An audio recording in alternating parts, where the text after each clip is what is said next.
कैसे हैं आप सभी का मैं स्वागत करता हूं। सभी विद्यार्थी फटाफट से जुड़ जाइए।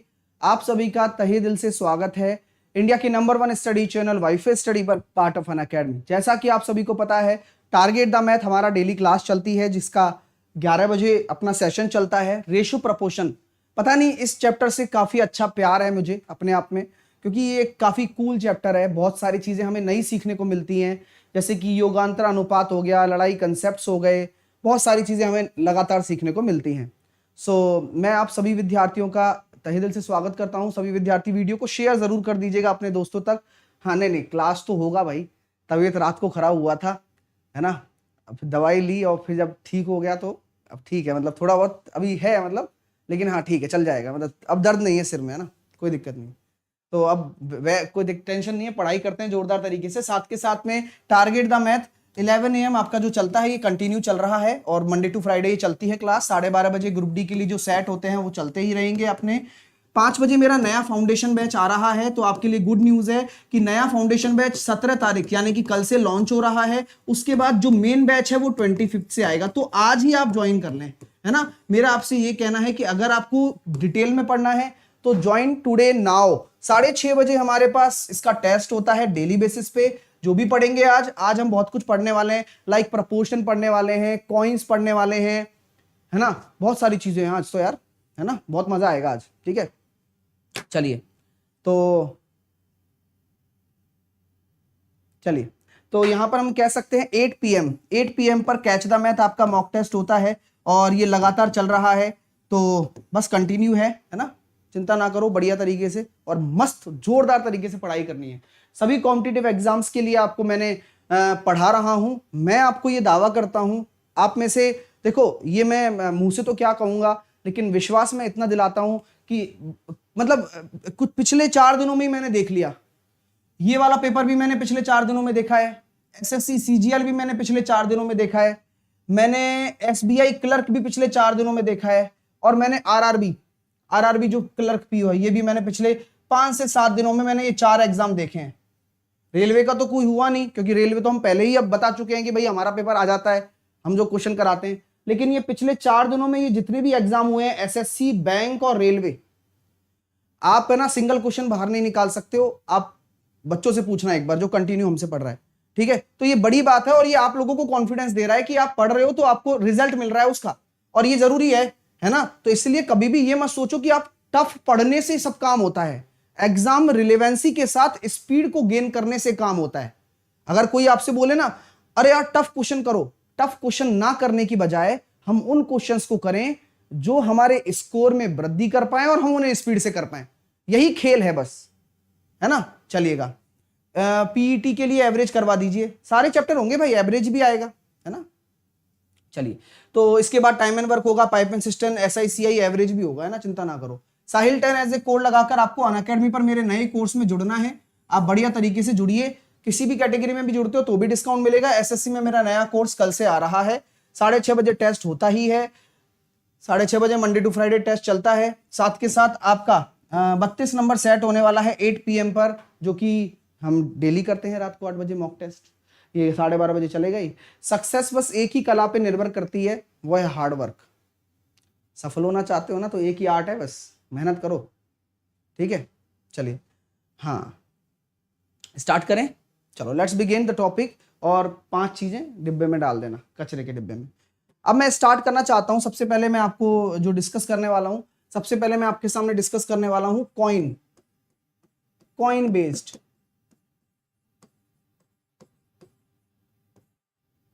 सिक्कों पर आधारित कंसेप्ट। समझ लीजिए, काम अपने आप हो जाएगा। ये सिक्के कैसे चलते हैं सर, और भी क्या क्या चीजें हैं, वो सब हम डिस्कस करेंगे। क्वेश्चन भी करेंगे आज बहुत सारे। चलो, तो पहले मैं कॉन्सेप्ट डिटेल में आपको डिस्कस कर रहा हूं, फिर उन पर हम क्वेश्चन करेंगे आज, है ना। देखिए तो सिक्कों पर आधारित प्रश्नों में सबसे पहली बात यह आती है कि भाई जो सिक्का कितने का है। आप कहते हो सर सिक्का 50 पैसे का सिक्का है, सिक्का 25 पैसे का सिक्का है, सिक्का 1 रुपए का सिक्का है, सिक्का 2 रुपए का है, सिक्का 5 रुपए का है, इस तरह से। तो ये जो भी मैं नोटेशन बता रहा हूं, इनको हम क्या कहेंगे? इनको हम कहते हैं डिनोमिनेशन। इनको हम क्या कहते हैं? डिनोमिनेशन। यानी कि उस सिक्के का प्रारूप क्या है, उस सिक्के का रिप्रेजेंटेशन क्या है, डिनोमिनेशन क्या है, वो सिक्का क्या डिनोट कर रहा है। अगर मैं बात करना चाहूं नंबर ऑफ कॉइन्स की, नंबर ऑफ कॉइन्स यानी कि सिक्कों की संख्या,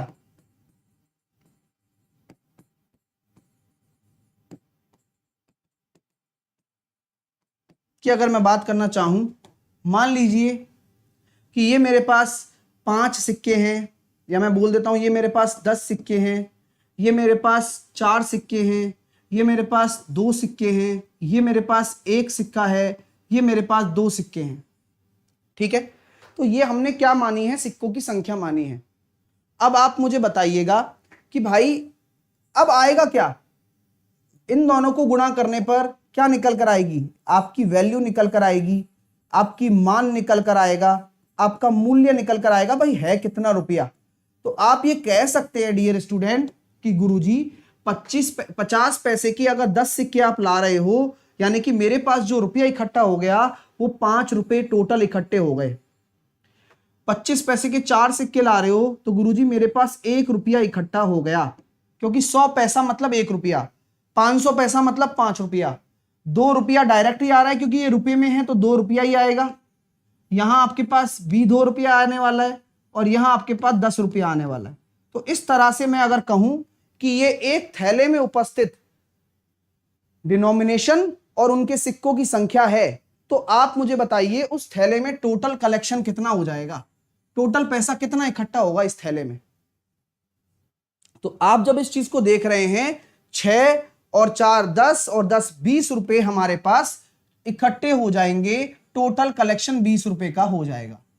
तो अब कंक्लूजन क्या निकल कर आया, यहां से कंक्लूजन ये निकल कर आता है इन सभी प्रश्न उत्तरी से कि भाई साहब यहां सर ये समझ में आ रहा है कि अगर मेरे पास 10 रुपए के सिक्के हैं, 5 हैं तो 50 रुपए हो गए। तो एक फॉर्मूला निकल कर आ रहा है सर, और वो फॉर्मूला क्या कहता है, denomination into number of coins बराबर होता है आपकी value. Denomination into number of coins बराबर होता है आपकी वैल्यू। चलो दिमाग लगाओ यहां पर, किसी को कोई दिक्कत है तो बताओ, किसी को कोई समस्या है तो बताओ, बाकी मैं सब चीज संभाल लूंगा, वो मेरी टेंशन है। आपको क्वेश्चन करवाना मेरी जिम्मेदारी है। चलो सर अपनी जिम्मेदारी आप निभाओ, हम आगे क्वेश्चनों को चलते हैं, करते हैं। ठीक है, चलो तो मैं एक क्वेश्चन आपके सामने जस्ट यूं ही रख रहा हूं, देखता हूं कि कितना आप दिमाग लगा पा रहे हो। कि भाई साहब एक थैला है, इस थैले में 310 रुपए मैंने इकट्ठे कर दिए, इस थैले में 310 रुपए हैं। अब इस 310 रुपए में से 1 रुपए 50 पैसे, 1 रुपए 50 पैसे और 10 पैसे के 3:5:7 में नंबर ऑफ कॉइन्स हैं। अभी देखना, अब आपको कौन सी चीज धुंधली धुंधली है, आप बस मुझे ये बता दो। बस मैं आपसे नॉलेज की तरफ से पूछ रहा हूं कि आप मुझे बताओ आपको यहां क्या मिसिंग है, कि यार उसका एग्जैक्ट डेटा नहीं पता सर। आपको ये खुद को पता रहेगा सर, होमवर्क की क्वेश्चंस दीपक अभी है ना, अभी क्वेश्चन ये थोड़ी हटा के लाता हूं मैं, ना ना ना ना, ये सारे क्वेश्चन करेंगे अभी हम लड़ाई कंसेप्ट वाले। पहले जो कंसेप्ट है आज का, भाई आप नई शुरुआत करी है तो कुछ कॉन्सेप्ट सीख लोगे तो टेस्ट का कंटेंट बनेगा, टेस्ट होगा फिर शाम को, फिर यहाँ प्रैक्टिस होगी। तो ये तरीका है आपको दिमाग में बैठाने का, अगर आप रेगुलर हो, है ना। चलो तो अभी यहाँ पर मेरी बात को आप गौर से सुन लो कि भाई अगर मैं ये बात करूं कि मेरे पास एक चीज मिसिंग है जिसकी एग्जैक्ट वैल्यू मेरे को नहीं पता, वो क्या है। एक चीज मिसिंग है जिसकी एग्जैक्ट वैल्यू का अनुमान नहीं है, वह क्या है, वो चीज क्या है।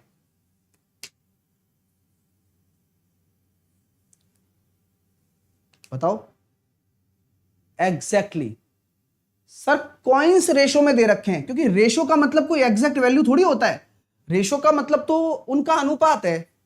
मुझे थोड़ी पता है कि भाई 1 रुपए का सिक्का कितने हैं, 50 पैसे के कितने हैं, मुझे ये पता है कि 1 रुपए का है, 50 पैसे का, ये एग्जैक्ट वैल्यू हो गई डिनोमिनेशन की, ये थैले में उपस्थित रुपया हो गया, लेकिन सिक्कों की संख्या मेरे को नहीं पता। यानी कि मेन फोकस हमारा कहां रहेगा, सिक्कों की संख्या निकालने पर। बस ये ऐसे दिमाग चलती हैं चीजें। चलिएगा, आइए तो कैसे चलेंगे सर। अब अकॉर्डिंग टू द क्वेश्चन आप पहले देखिए, 3 इंटू 1 करोगे तो 3 रेशो, 50 इंटू 5 तो 50 इंटू 5 कर रहे हो, तो यहां दो तरीके से आप बात कर सकते हो, रुपीज में, इन पैसे में, तो जैसा आपको ठीक लगे। मैं हमेशा रिकमेंड दोनों को करता हूं कैलकुलेशन आसान बनाने के लिए। तो दोनों चीजें अभी सीख लो, क्योंकि एलिमेंट्री क्वेश्चन है ना, तो सीखना पड़ेगा हर चीज। तो सर रुपीज में बात करोगे तो 3 रुपया यहां बन गया, इन टर्म्स ऑफ रेशो है, ये ध्यान रखना, एग्जैक्ट नहीं है। 5 इंटू 50 यानी कि 2.5 रुपया यहां बन गया, और 10 इंटू 70 पैसा यहां बन गया, 7/10। तो ये रुपीज है, ठीक है। चलिए अब पैसे में बात करोगे तो डायरेक्टली आप लिख सकते हो 300 पैसा, 250 पैसा और 70 पैसा। तो ये पैसे में हो गया, ये रुपीज में हो गया। रुपीज में दिक्कत क्या आ रही है, फ्रैक्शन आ रहा है, सॉल्व करो, माथा पच्ची है। लेकिन पैसे में देखो कितनी आसानी से निकल जाएगा मामला। तो इसलिए आपको हर चीज सिखाना मेरा काम है। तो यहां आ रहा है सर देखो 550, 550 और 70, 620 पैसे। अब 620 पैसे किसके बराबर कर दूंगा, 310,00, क्योंकि उसको भी मैंने पैसे में बदल दिया, जिससे कि पैसे से पैसा कट जाए तो एक रेशो की वैल्यू निकल कर आ जाए। कितनी निकल कर आ रही है, 0 से 0 काटा, 62 से काटा 5 बार, एक रेशो की वैल्यू आ गई 50। तो यहां नंबर ऑफ कॉइन्स निकालो। 1 रुपए के कितने कॉइन है, 1 रुपए के 150 होंगे, 50 पैसे के 250 होंगे और 10 पैसे के 350 होंगे। क्या आपने वैल्यू निकाल ली क्या, बोलो डियर। सर रेशो आज खत्म हो जाएगा, नहीं, रेशो बहुत बड़ा चैप्टर है भाई, ये तो जान है पूरा। अभी तो रेशो शुरुआत हुआ है। मैं ऐसा नहीं करता हूं, मैं इसी के साथ मिक्सचर पढ़ाऊंगा, इसी के साथ एलिगेशन पढ़ाऊंगा, क्योंकि ये जुड़ी हुई चीजें हैं। जुड़ी हुई चीजें एक साथ ही क्लियर होनी चाहिए, वरना अलग अलग पढ़ोगे तो यहां कंसेप्ट टूटेगा, फिर तो पूरा चलेगा ये, है ना। हाँ, तो ये चीज क्लियर हो गई क्या।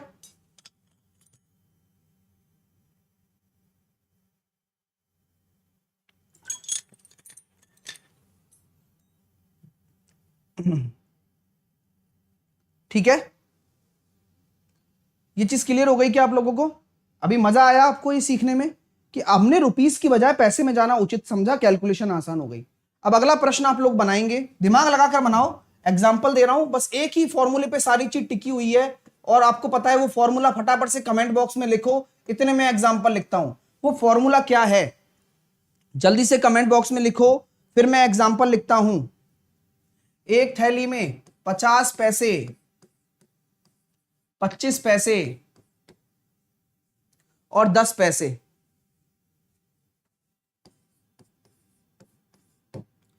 इसके डिनोमिनेशन है और नंबर ऑफ कॉइन्स दे रखा है 5:9:4, 5:9:4। अब टोटल जो धन है 412 रुपया है थैले में। तो बताओ जो मिसिंग है वो बताओ। तो नंबर ऑफ कॉइन्स बता दो सारे, एक एक करके, कितने कितने सिक्के हैं तीनों के, भरो, करो। वेल डन भाई साहब।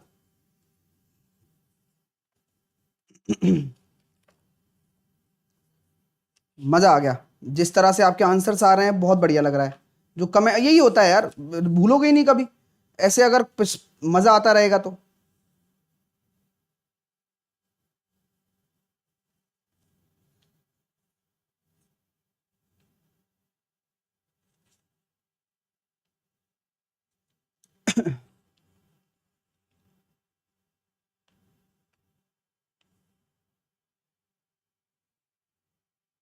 चलिए तो सर कैसे करेंगे, न्यू बैच कब से स्टार्ट हो रहा है, 25 तारीख से मेन बैच आ रहा है, 17 तारीख से कल से भी एक बैच स्टार्ट हो रहा है। तो आज जुड़ोगे तो सारा काम हो जाएगा। सिंप्लीफिकेशन, हाँ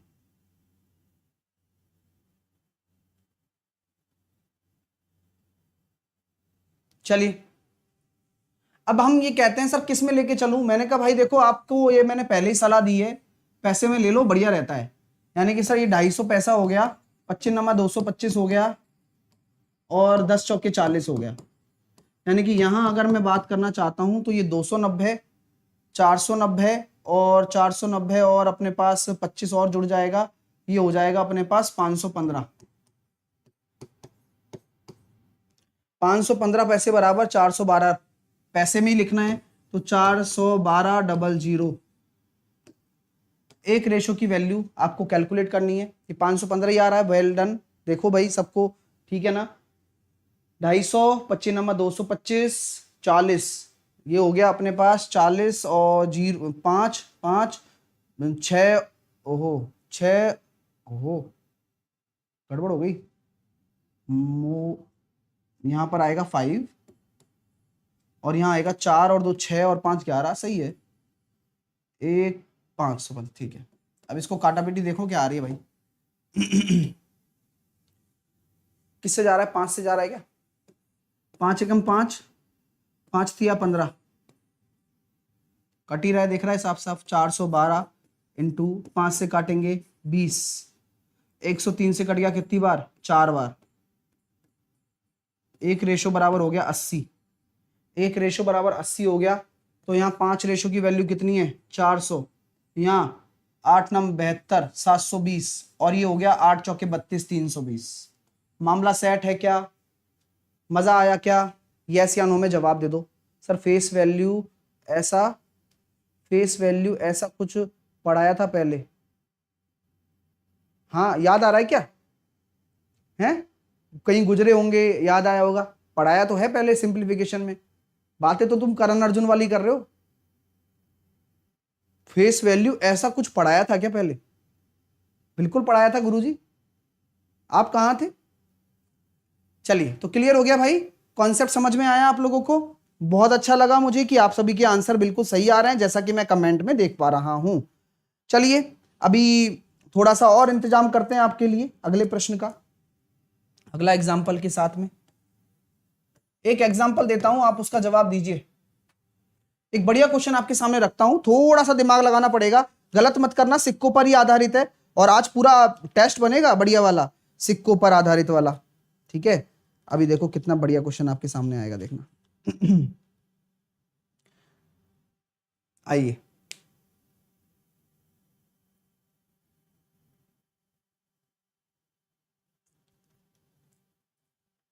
एक बैग में 2 रुपए, 5 रुपए और 10 रुपए के भैया सिक्के हैं। 2 रुपए का है, 5 रुपए का है और 10 रुपए का है। अब उनकी वैल्यू का अनुपात दे रखा है 3:4:6। किसका अनुपात है ये, उनकी वैल्यू का। और total note, total number of coins, आपके जो टोटल नंबर ऑफ कॉइंस हैं वो आपको दे रखे हैं 290।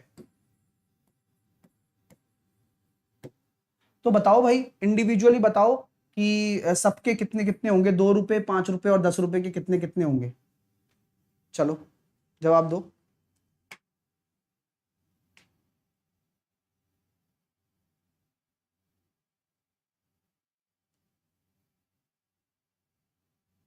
चलिए मजा आएगा, आप करो भाई। आज शाम को तो जलसा होने वाला है, 16 तारीख तुम्हारा दिन है, मजा आएगा भाई। है मेरे को भेजना भाई, जो भी आंसर की आती है वो मेरे को सब भेजना।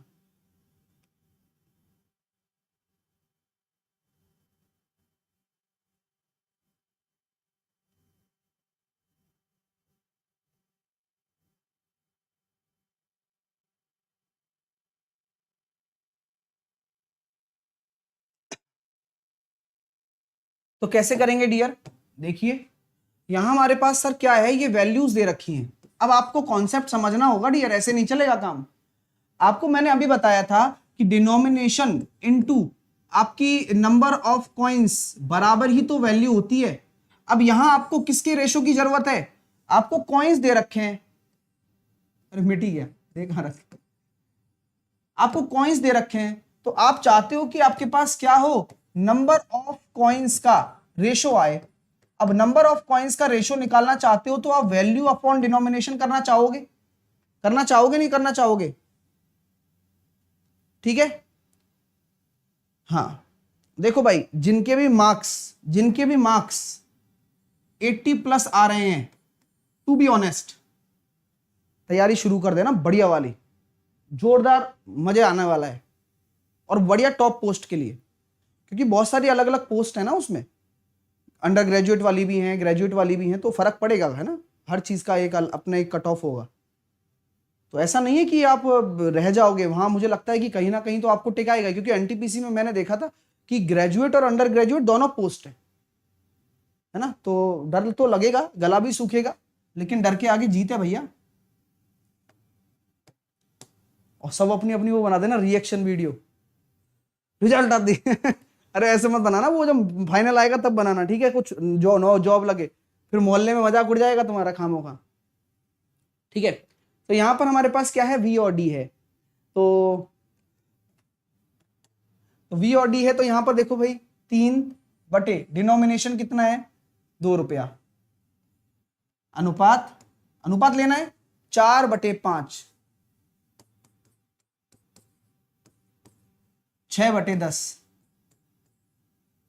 ठीक है? अभी हम इसको लिख सकते हैं सिंप्लीफाई करके, बिल्कुल लिखो, कोई दिक्कत नहीं, कोई रोकना थोड़ी है आपको, 3/5 भी लिख सकते हो, एलसीएम ले लो 10, तो ये हो गया 15:8:6, ये आपका अनुपात आ चुका है, बढ़िया वाला 15:8:6। अब ये किसका अनुपात है, आप खुद बताओ।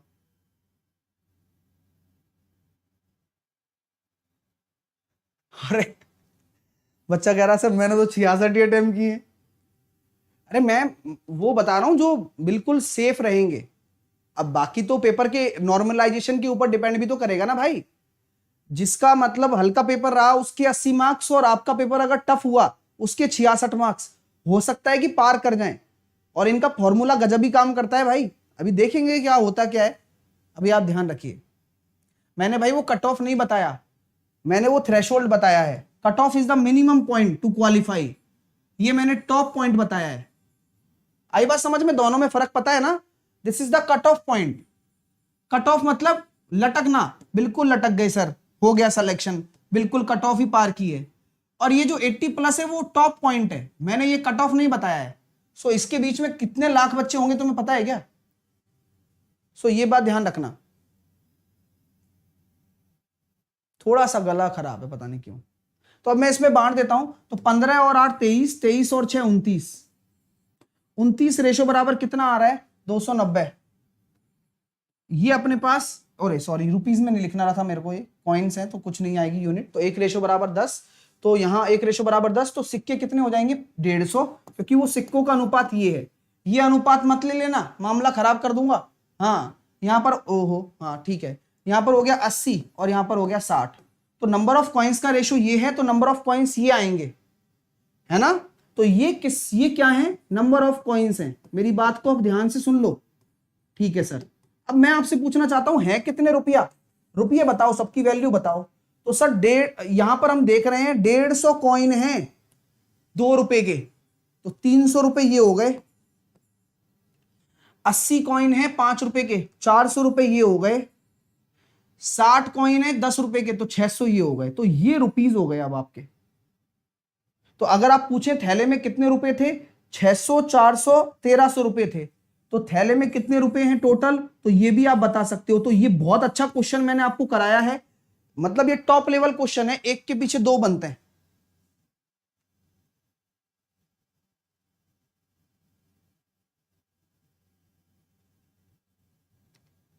ठीक है, क्लियर हो गई सर? 15, 8, 6 मेरे आया, हाँ मेरे भी आया, सेम पिंच, ध्यान दो सामने।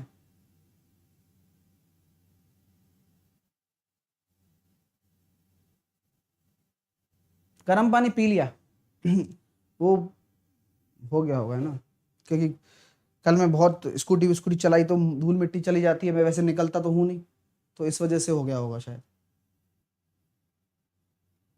ठीक है, समझ में आया कॉन्सेप्ट? अच्छा लगा, मजा आया ना कॉन्सेप्ट में कि यहाँ हमने ये निकाल दिया सर। चलिए सर अगला एग्जाम्पल और ले लेते हैं, फिर समानुपात पे आ जाएंगे। अभी अभी तो टाइम है काफी, अभी समानुपात पे आएंगे, फिर क्वेश्चन भी करते हैं। चलो तो नेक्स्ट क्वेश्चन आपके सामने है, उसका जवाब आप मुझे देना।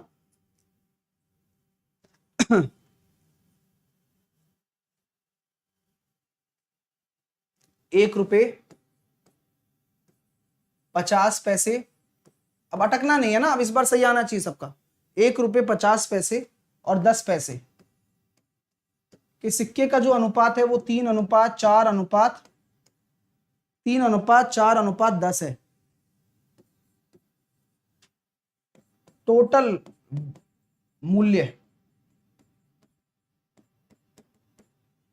मूल्य कितना इकट्ठा हो गया? 204 रुपया।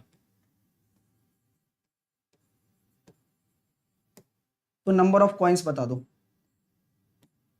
चलो बताओ, लास्ट क्वेश्चन करवा रहा हूं इसका।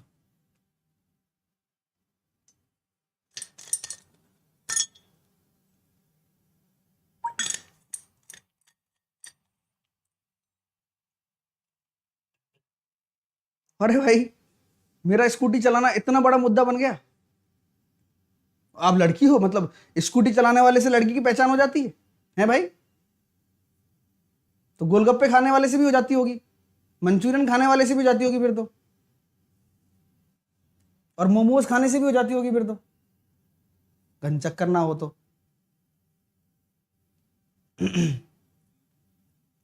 आर के राजेंद्र कह रहा है सर आपका जोश कम है आज। जोश नहीं, वो क्या होता है कि गले से तेज बोलूंगा तो फिर और ज्यादा प्रॉब्लम होगी गले में, इसलिए मैं आराम आराम से बोल रहा हूँ। वरना फिर अभी देखो, फिर भी मैं छोड़ नहीं रहा हूँ, चूक नहीं रहा हूँ लपेटे में लेने से, लेकिन फिर भी चलो आज थोड़ा सा आप हल्के में ले लो, कोई टेंशन नहीं। 3 4 10, अब मैंने क्या कहा था कि मूल्य है तो मूल्य दोनों के गुणा करने पर ही आएगा, तो 3 या इसको 300 पैसे मानो, इसको मानो 200 पैसे, इसको मानो 100 पैसे, कुल मिलाकर कितना हो गया? 600 पैसे। अब 600 पैसे हैं तो 600 पैसे को आप बराबर करोगे 20400, 6 से आप भाग दोगे तो जी 2 0 से 2 0 कट गया, 6×3 = 18, 6×4 = 24, एक रेशो बराबर हो गया 34। अब देखिए सर 34, अब यहां पे आपको वही निकालना है नंबर ऑफ कॉइन्स, तो 34×4=12, 102 है ना? ठीक है, 34 × 4 आ रहा है ना आंसर 102, वेरी गुड। 156, अटक क्यों रहा है भाई?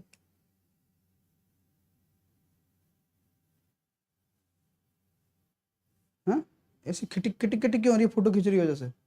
नेट तो बहुत शानदार आ रहा है।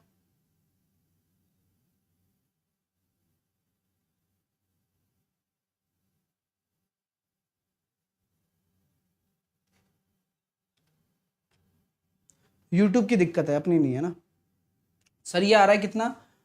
136 और ये हो जाएगा 340, तो ये हमने क्या निकाल दिया? नंबर ऑफ कॉइन्स निकाल दी। ठीक है, चीजें क्लियर हैं? एक बच्चा कह रहा है can you explain with basic. भाई डियर, ये बेसिक से ही हो रहे हैं सारे। ये मैंने, जब आप लेट आए हो ना तो मैं क्या करूं बताओ, ये मैंने पूरा समझाया है, फिर एक फॉर्मूला लिखा और उसी के बिहाफ पर हम क्वेश्चन बनाते चले गए, और इसी का ही टेस्ट होगा। अब हेडिंग डाल लीजिए प्रोपोर्शन, अभी बहुत सारी चीजें आने वाली हैं भैया ना, ये तो बस एक छोटी छोटी हेडिंग्स हैं जिनसे आप क्या कर सकते हो, चीजें सीख सकते हो। प्रोपोर्शन का मतलब होता है समानुपात। क्या होता है डियर? समानुपात, यानी कि समानुपात के साइन क्या है, सिंबल क्या है, इस तरह से।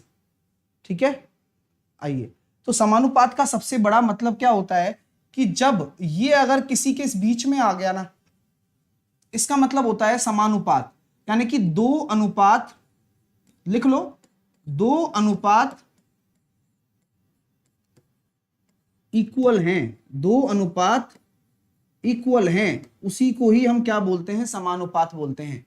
जैसे कि A अनुपात B समानुपात है C अनुपात D के, यानी कि A/B इक्वल है C/D के।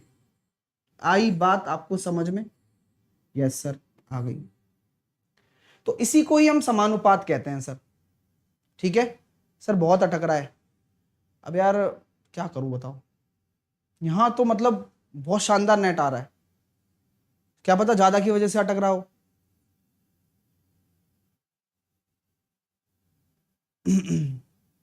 लेकिन कोई नहीं, हम संघर्ष से ही जीतेंगे भाई, हमें संघर्ष करना है, तो अब करते जाओ।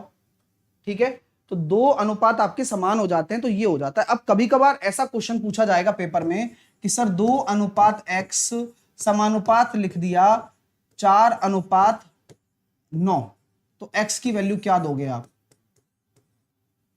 छोटे छोटे क्वेश्चन से लेके चलेंगे, ठीक है।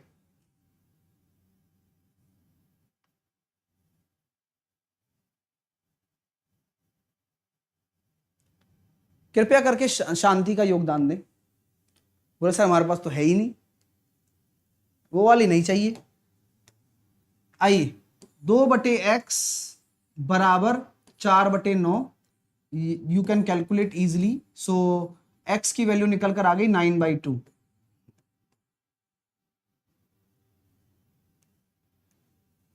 चलिए अगला क्वेश्चन मैं आपके सामने रखता हूं। 4:x समानुपात x/16, तो x की वैल्यू क्या है? 144 अनुपात y समान अनुपात y अनुपात 169। सो y क्या है?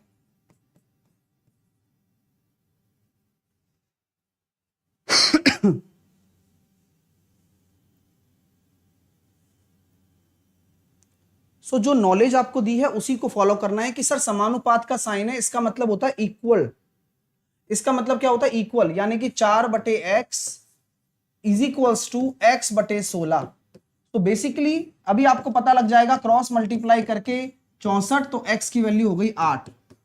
तो यहां मैं ये कह सकता हूं कि अगर जब दूसरा और तीसरा सेम होता है तो उसी को ही मिड प्रोपोर्शन बोलते हैं।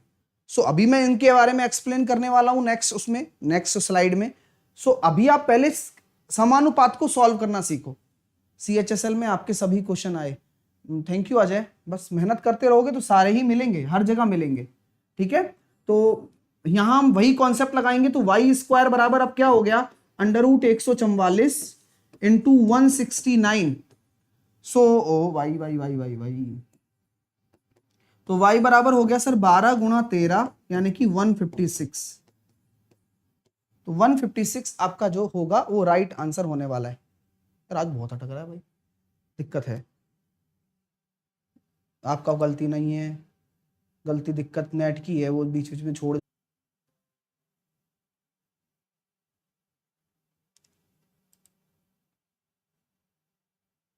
चलिए,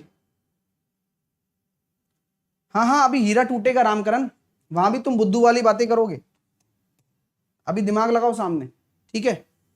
अब ओके है शायद, है ना? अब ठीक रहेगा। तो यहां तक क्लियर हो गया, ये समानुपात के केस हो गए। अब आपको ये बचपन में आपने सुना होगा एक चीज कि सर इसी को भी तो समानुपात बोलते हैं। जैसे कि एग्जाम्पल के तौर पर मैं बोल देता हूं कि ए आपका समानुपात है बी के। इसका क्या मतलब है? इसका क्या मतलब है?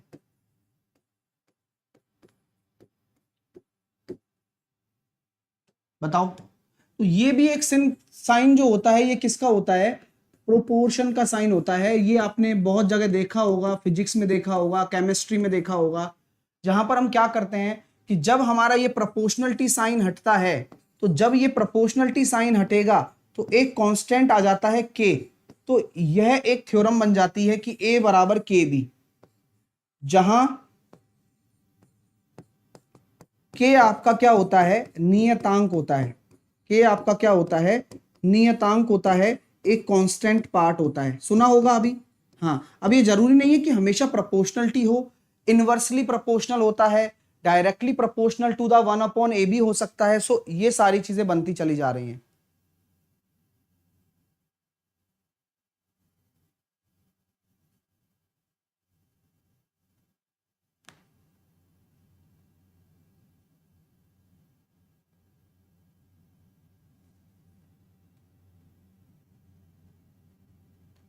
अभी भी कहाँ हो, अब तो अटक नहीं रहा यार। चलिए, तो सर क्या करेंगे, तो कुछ नहीं करेंगे, इस पे एक एग्जांपल देते हैं पहले। माना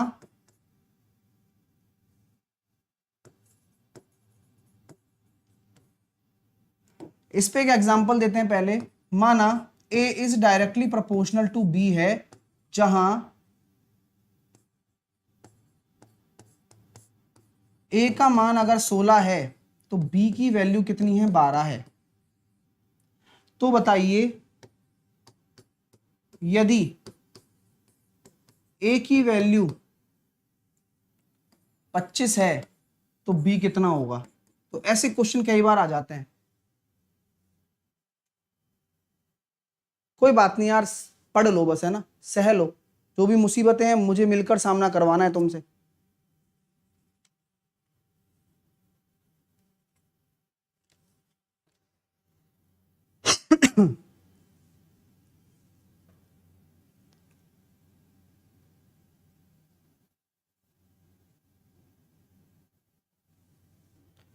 चलिए, तो क्या हम कह सकते हैं सर कि A बराबर आपका क्या है, के बी है। तो सबसे पहले यहां से आप K की वैल्यू निकालोगे, ये 16 है क्योंकि यहां आपको दोनों चीजें पता हैं, तो K की वैल्यू अगर आप निकाल रहे हो तो ये हो जाएगा 12। तो K बराबर हो जाएगा सर 16/12, यानी कि 4 से काटा 4 चौके 16, 4 तिया 12। मैं निकालना चाहता हूं कि A अगर 25 है तो वही फॉर्मूला तो वही काम करने वाला है। तो A अगर 25 है तो K की वैल्यू आप क्या रख दो, 4/3 रख दो, B निकाल लो। तो ये हो गया सर 75/4, यानी कि 18 सही 3/4 आपका उत्तर हो जाएगा। तो B की वैल्यू कितनी निकल कर आ रही है, 75/4, 18 सही 3/4 आ रही है। ये बहुत ही प्यारा कॉन्सेप्ट बन जाता है।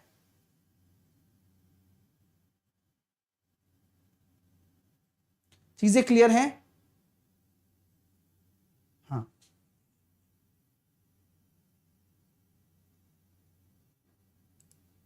आइए अब मैं अगले कॉन्सेप्ट की तरफ चलता हूं। सर कभी कभार ऐसा भी क्वेश्चन आ जाता है कि किसी ट्रेन में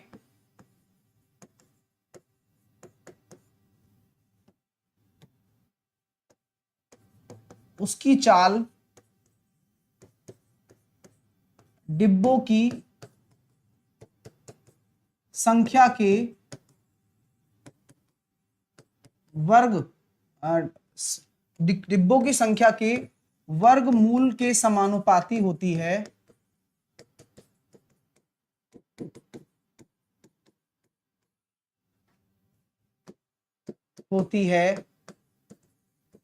तो किसी ट्रेन की स्पीड 36 किलोमीटर प्रति घंटा है तो नंबर ऑफ कोच 144 हैं। यदि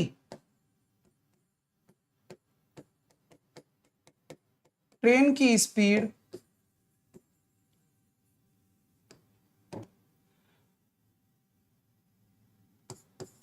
144 किलोमीटर प्रति घंटा करनी हो,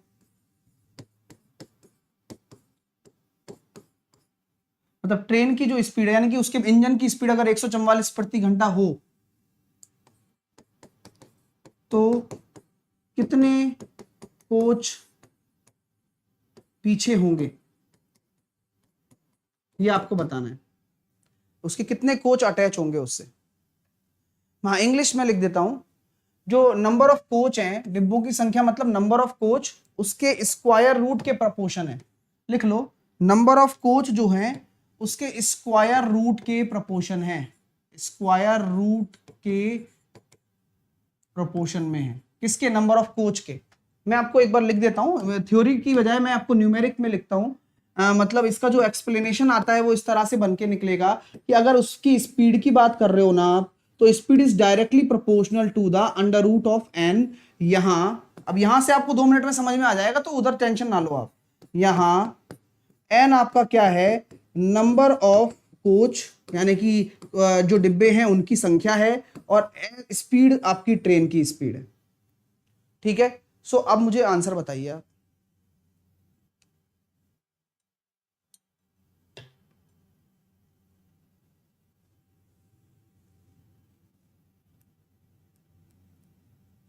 तो सर क्या करूं? देखो मैंने कॉन्सेप्ट जो बताया कि अगर ऐसा है तो स्पीड का उससे डायरेक्टली प्रोपोर्शनल है तो अंडर रूट एन के पास चले जाओ, चला गया। लेकिन यहां बीच में कांस्टेंट के मानना पड़ेगा। आपसे बोला गया है सर उसकी स्पीड 36 थी, तो के की वैल्यू निकालने के लिए एन कितने हैं? 144 ही तो कोच खींच पा रहा है वो। स्टार्टिंग में बात कर रहा हूं तो 144 ही कोच है। तो यहां पर आप क्या करोगे? के की वैल्यू निकालोगे पहले, तो 36 के की वैल्यू और ये हो गया 12, तो के की वैल्यू निकल कर आ गई 3। तो के की वैल्यू जब आपके पास 3 निकल कर आ चुकी है, सो आपके पास मैं ये कहना चाहूंगा कि आपकी जो स्पीड है वह आपको पता है, के की वैल्यू आपकी 3 है और नंबर ऑफ कोच आपको निकालने हैं। तो 144/3 करोगे तो 3 चौके 12, 2 3 अट्ठे 24, 48 बराबर अंडर रूट एन। तो एन बराबर कितना हो गया? 48 का स्क्वायर, जो कि कितना हो जाएगा? 2500 से पहले यानी कि 2304। तो उसके जो कोचेज होंगे वो 2304 होंगे भाई। ठीक है भाई साहब, तो ध्यान रखना 48 नहीं होंगे, 2304 होंगे, है ना? चीजें क्लियर हैं? तो इस तरह का कॉन्सेप्ट आपके पेपर में भी आ सकता है जहां प्रोपोर्शनलिटी वैल्यू कर रही है। आपको प्रोपोर्शनलिटी का मतलब समझ में आने लग गया होगा अब धीरे धीरे। अभी कल को मैं आपसे बोल देता हूं सर कॉन्सेप्ट ये है कि ए आपका डायरेक्टली प्रोपोर्शनल है सी अपॉन बी के, जहां बी बराबर 4 है, सी बराबर 12 है और ए की वैल्यू 2 है।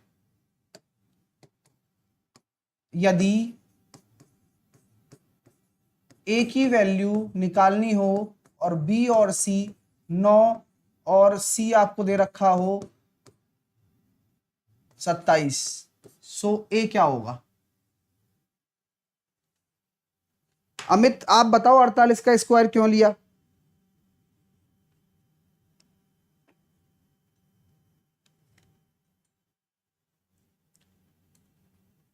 हाँ होगी रानी।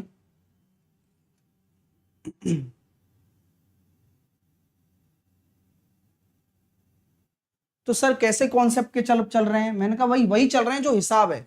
आपको अगर प्रोपोर्शनलिटी का साइन हटाना है तो कांस्टेंट को मान लेना है के सी अपॉन बी। तो बी की वैल्यू 4 है और ए की वैल्यू 2 है। बी की वैल्यू 4 है, ए की वैल्यू 2 है, सी की वैल्यू 12 है। यहां से हमने के की वैल्यू निकाल ली, कितनी आई? 2/3 आ गई। के की वैल्यू अगर 2/3 आ गई तो ए बराबर के की वैल्यू 2/3 रख दिया और सी ऊपर है 27 और बी की वैल्यू 9 रख दिया। तो आपके सामने स्पष्ट स्थिति जो आ रही है वो ए की वैल्यू 2 ही आ रही है। तो कितनी निकल कर आई? ए की वैल्यू आपके सामने 2 ही निकल कर आई है। मजा आया? चीजें क्लियर हो रही हैं, है ना? तो ये प्रोपोर्शनलिटी का बात हो जाती है और इसमें कोई भी मैटर बन सकता है। आपको तो बस क्या करना है, एक कांस्टेंट मान लेना है, उसकी वैल्यू निकालनी नहीं और अगले में वो वैल्यू पूछ लेगा। तो ये टाइप आजकल इंट्रोड्यूस हो रहा है, कैट लेवल पर भी इंट्रोड्यूस हो रहा है और हर लेवल पर इंट्रोड्यूस हो रहा है। ये वही टाइप्स होते हैं जहां पर आपसे बोला जाता है कि माना जाए कि कोई आपका क्या है, एक हीरा है, हीरा ठाकुर नहीं। जैसे कि अमेरिका में उनकी फोटो दिखाई, किनकी? अमिताभ जी की। तो अमेरिका में बोले भाई ये कौन सा हीरो है बताओ बॉलीवुड का? बोले ये तो हीरा ठाकुर है। तो मतलब हाँ, अमिताभ जी को कोई जानते ही नहीं है, हीरा ठाकुर जानते हैं क्योंकि सूर्यवंशम देखी है उन्होंने। हाँ।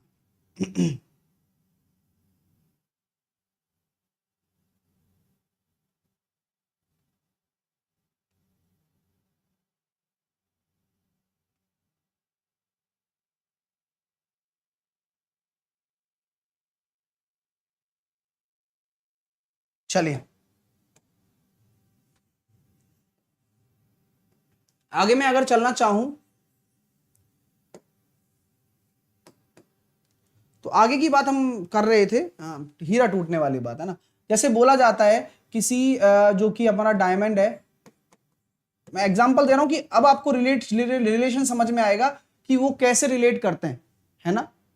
हाँ चलिए, तो डायमंड की बात अगर हम करते हैं तो जो डायमंड का जो प्राइस है उसके वजन के, यानी कि उसके जो वेट है उसके वजन के स्क्वायर के प्रोपोर्शनलिटी होता है। आई बात समझ में? जो हीरे का जो प्राइस है वो वजन के स्क्वायर के प्रोपोर्शनलिटी होता है, तो ये बना दिया जाता है। तो बोला गया कि टूटने के बाद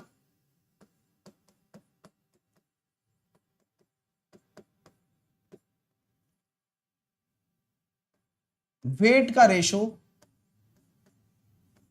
ऐसे है।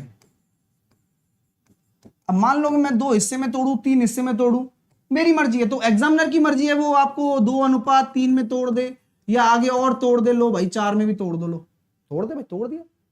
तो अब आप मुझे बताओ कि फाइनेंशियली लॉस कितना हो गया। प्राइस पहले कितनी होगी, हाँ दिमाग लगाकर बताना, और आज कितनी होगी, यानी कि पहले इनिशियल, तो तभी तो लॉस होता है, लास्ट में वही लिख देता है बस वो। तो आप कभी भी ऐसे मत जाओ, डेटा की तरफ मत जाओ कभी। आपको कॉन्सेप्ट पे फोकस करना है कि यार क्वेश्चन बनता ऐसे है। अच्छा, अब आई बात समझ में। तो अब मैं प्राइस की बात करूंगा, तो इनिशियल प्राइस क्या होगी बताओ आप। करण, करण यार चंदू वाली बातें मत करो। किसी भी बुक का कोई क्वेश्चन होता नहीं है कभी भी, ये तो रैंडमली दिया है, ये तो हर एग्जाम में आता है ना।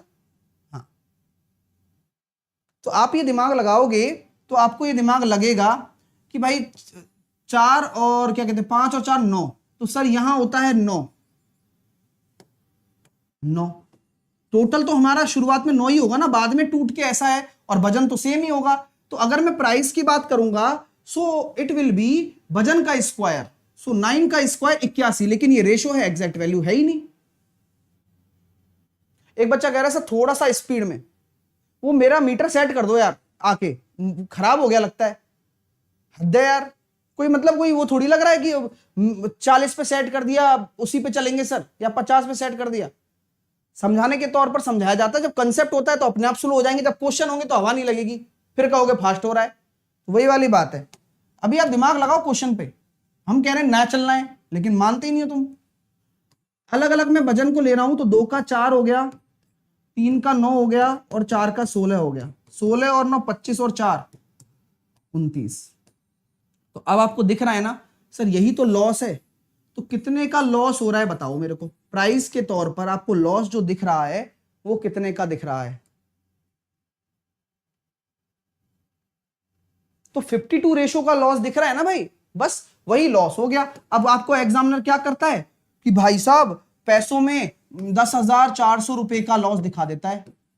तो बताओ इतने रुपए का अगर मुझे हानि हो गया तो हीरे का इनिशियल प्राइस क्या था। ले भाई, अब इसमें कोई बड़ी बात है क्या, लो बन गया क्वेश्चन।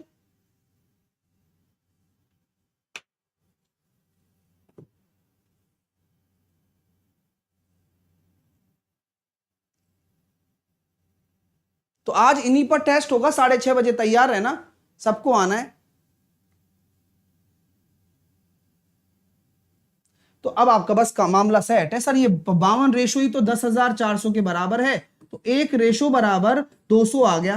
तो इनिशियल प्राइस के लिए 200 का गुणा कर दो, तो 81 इंटू 200, 16,200 आपका राइट आंसर आ गया। लो, तो ये टोटल हिसाब किताब हो गया 16,200 का। आई बात समझ में?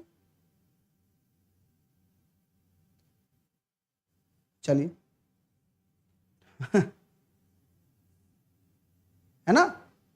तो ये सारे कॉन्सेप्ट्स आपको क्लियर हो गए जो अभी समानुपात पर हमने पढ़े हैं। अभी तो समानुपात का जो मेन कॉन्सेप्ट है वो तो रह ही रहा है, जिसमें हम अभी बहुत बड़ा है ये समानुपात। कौन सा कॉन्सेप्ट सर, वो हम कल पढ़ेंगे, अभी तो टाइम हमारे पास है नहीं। जैसे कि किसी भी अनुपात में से क्या घटा दिया जाए कि वह समानुपात हो जाए, है ना, कल ये पढ़ेंगे। उसके साथ साथ कल मिड प्रपोर्शन, प्रथम अनुपात पढ़ेंगे, ए स्क्वायर अपॉन बी, ये सब पढ़ने वाले हैं। कल का कॉन्सेप्ट है ये, लेकिन जो भी आज हमने पढ़ा उसको आज आपको ट्राई करना है घर पे, है ना। और घर पे क्या ट्राई करोगे, मैं तो आपको पहले से ही काम दे चुका हूं कि शाम को टेस्ट होगा इसी बिहाफ पर, ठीक है। आराम से आप अपना ध्यान रखें। दूसरी बात आपके सामने ये निश्चित है कि ये क्वेश्चन साहब आप बना सकते हो सारे के सारे, इनको हम कल ले लेंगे, जिसमें कि हम ये कर लेंगे, और ये वाले क्वेश्चन हम कर लेना, अभी मैं बता दूंगा इनको, है ना, कल बताऊंगा इसलिए। और बाकी जो मैंने आज फाइल डाली है उसमें भी समानुपात के क्वेश्चन है कि क्या जोड़ा जाए क्या घटाया जाए। तो आज के टेस्ट मेन है।